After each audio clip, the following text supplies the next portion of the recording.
தேவனுடைய பரிசுத்த நாமத்திற்கே மகிமை உண்டாவதாக. தேவனுடைய நாமம் மகிமைப்படும்படியாக. பரிசுத்த வேதாகமத்தில் பழைய ஏற்பாட்டில் 39 புஸ்தகங்களையும் புதிய ஏற்பாட்டில் 27 புஸ்தகங்களையும் மனப்பாடம் பண்ணுவது எப்படி என்கின்றதான குறிப்பை கூட இதோ இந்த நாளிலும் கூட அடியேன் விளக்குகிறேன். அடியேன் பல்லவாடா மற்றும் பெரியவேடுகுப்பம் பகுதியிலே கிறிஸ்துவின் சபை ஊழியர்களாக ஊழியம் செய்து கொண்டு வருகிறேன். அடியேனுக்காக ஜெபித்து கொள்ளுங்கள்.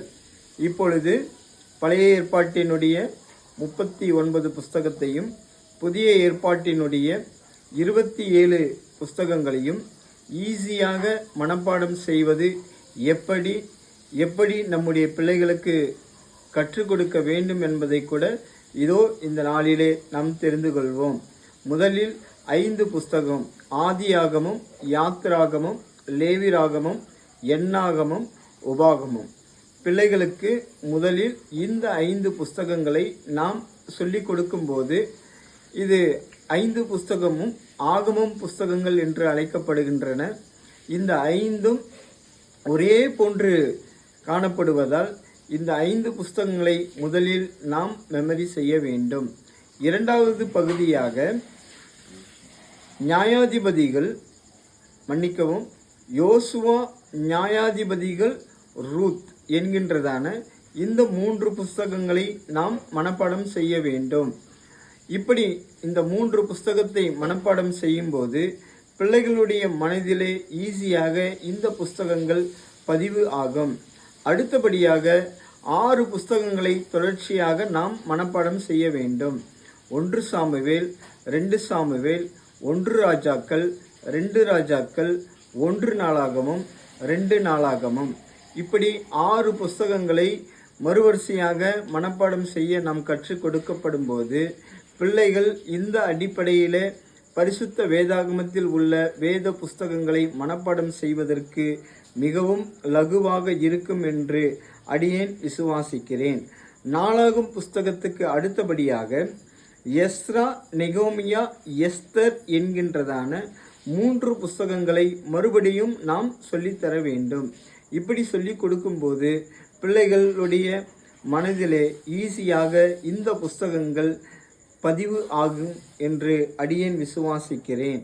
அது மட்டும் இல்லாமல் அடுத்தபடியாக 5 புஸ்தகங்களை நாம் தொடர்ச்சியாக பிள்ளைகளுக்கு கற்றுக் கொடுக்க வேண்டும். யோபு, சங்கீதம், நீதிமொழிகள், பிரசங்கி, உன்னத பாட்டு என்கின்றதான 5 புஸ்தகங்களை பிறகு நாம் தொடர்ச்சியாக சொல்லிக் கொடுக்கும்போது பிள்ளைகள் இதை ஈஸியாக புரிந்து கொள்வார்கள். இதை பாடல் புஸ்தகம் என்று பரிசுத்த வேதாகமத்திலே இந்த 5 புஸ்தகங்கள் அழைக்கப்படுகிறது.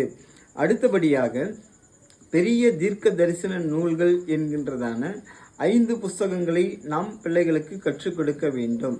ஏசையா, எரோமியா, புலம்பல், எசக்கியேல், தானியேல் என்கின்றதான இந்த 5 புஸ்தகங்கள் பெரிய தீர்க்க தரிசன புஸ்தகங்கள் என்று பரிசுத்த வேதாகமத்தில் அழைக்கப்படுகிறது.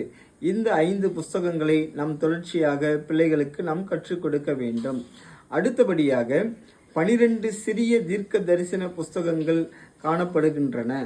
அதில் 12 தீர்க்க தரிசன புஸ்தகங்களை நீங்கள் 4 பிரித்து கொள்ளும்போது 3 பிரித்து கொள்ளும்போது அது பிள்ளைகளுக்கு மிகவும் லகுவாக இருக்கும் என்று அடியேன் விசுவாசிக்கிறேன்.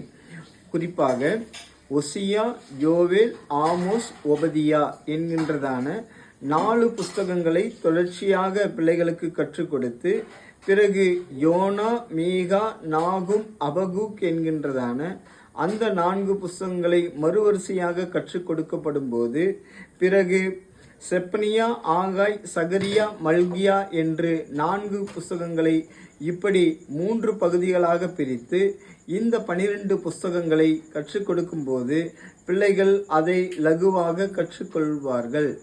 ஏனெனில் அநேக முதிர்ச்சி பெற்ற பரிசுத்தவான்கள் கூட இந்த 12 புஸ்தகங்கள் சொல்லப்படும் போது அந்த 12 புஸ்தகத்திலே இடறுதலுக்கேதுவான சம்பவம் நடக்கின்றதை குறித்து நாம் நிறைய முறை கவனித்திருக்கிறோம். தேவன் தாமே உங்கள் யாவரையும் கூட ஆசிர்வதித்து அதிப்பாராக. இப்படியாக பழைய ஏற்பாட்டில் உள்ள இந்த 39 புஸ்தகங்களை இதன் அடிப்படையில் நாம் கற்றுக் கொடுக்கும்போது பிள்ளைகளும் சரி, சபையில் இருக்கின்றதான மக்களும் சரி, விசுவாச கூட்டத்தாரும் சரி, பரிசுத்தவான்களும் சரி, இதை லகுவாக புரிந்து கொள்ளவும் மனப்பாடம் செய்யவும் ரொம்பவும் ஈஸியாக இருக்கும் என்று அடியேன் விசுவாசிக்கிறேன்.